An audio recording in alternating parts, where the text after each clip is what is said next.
Hello everyone. I scored 435 marks in my first attempt and I knew this for a fact कि अगर मुझे competition को beat करना है तो I have to put in more hours, I have to make more sacrifices than others. तभी ये जो 500 प्लस वाले लोग हैं जिन्होंने अपने फर्स्ट अटेम्प्ट में 555 एंड 60 बीट किया है, मैं इन्हें बीट कर पाऊंगा क्योंकि I was just at 435 marks. मेरे बोर्ड्स में 88% मार्क्स थे.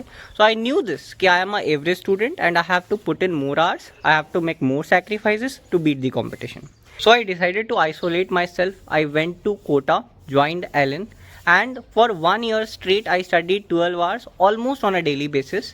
मैं एक साल कभी घर नहीं आया.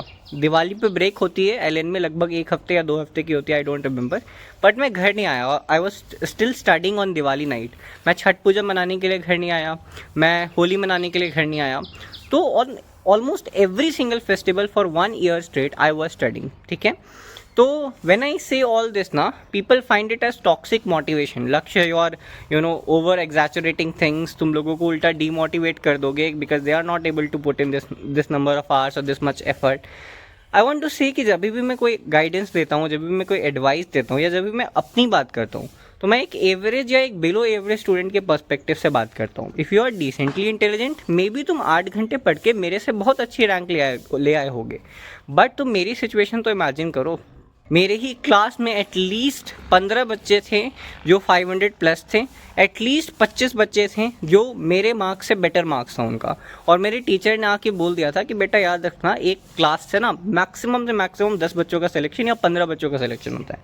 तो I could see 25 people who were better than me, who were in Allen Kota studying almost 8 to 10 hours on a daily basis.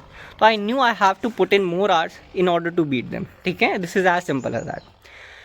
इसके अलावा मैं ये एडवाइस इसलिए भी देता हूँ कि अगर तुम 8 घंटे ही दिन के अपने टारगेट रखोगे कि I have to study only 8 hours on a daily basis, then you might end up studying 6 hours, 5 hours, 7 hours on a daily basis. But if you keep 12 hours as a target, then you will be studying 9 to 10 hours on a daily basis at least. तो ये भी मेरा एक motive रहता है कि अगर मैं 12 घंटे बोलूँगा, अगर तुम 12 घंटे टारगेट रखोगे तो 10 घंटे तो पढ़ ही लोगे रेगुलर बेसिस पे. बट अगर तुम्हारा टारगेट ही 8 घंटे है तो शायद तुम 6 घंटे 7 घंटे पढ़ पाओगे. ठीक है. One more thing I want to say कि ऐसा नहीं था कि मैं 12 घंटे हर दिन पढ़ता था. हफ्ते में शायद एक दिन ऐसा ज़रूर आता था जिस दिन मैंने 4 घंटे ही पढ़ा, 5 घंटे ही पढ़ा, but I still use to make sure कि मैं उस दिन भी 4 घंटे ज़रूर पढूं. ऐसा दिन कभी नहीं आया जहाँ पे मैं पढ़ाई नहीं किया हूँ मैं. ठीक है.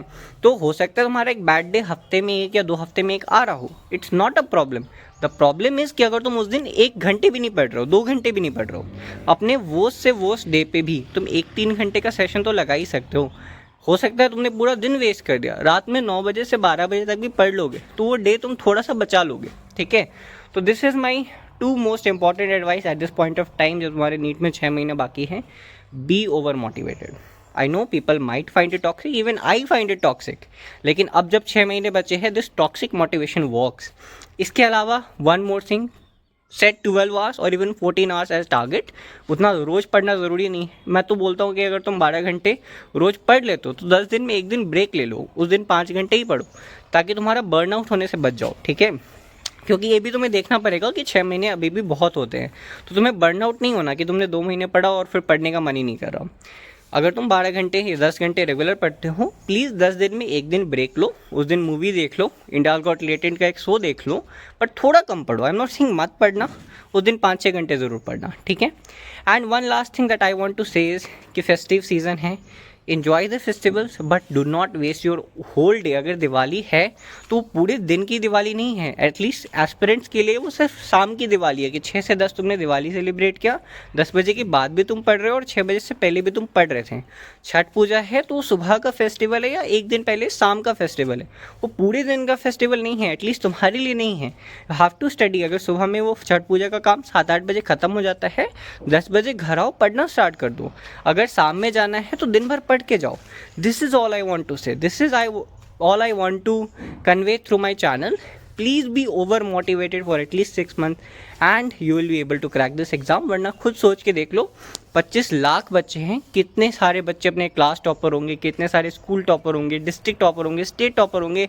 उनमें से बहुत सारे लोग होंगे जिन्होंने NTSC KVPY में अच्छे रैंक फोड़े हैं. तुम्हें उन लोगों को बीट करना है तो एक्स्ट्रा एफर्ट तो डालना पड़ेगा ना यार. And if you are not able to put in more than 5 to 6 hours on a daily basis, then I have made a video कि कैसे I was able to study 12 hours on a daily basis, कैसे मैं ज़्यादा घंटे तक regular पढ़ पाता था।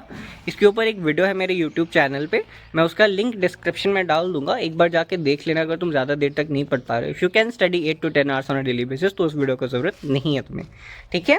This is it for today's video. Consider subscribing this channel for this kind of videos. You have to study, you have to work hard, but I will definitely be there to add some practical values, some motivation and some amount of positivity to your preparation. This is it for today's video. I'll see you in some other video. Till then, bye bye.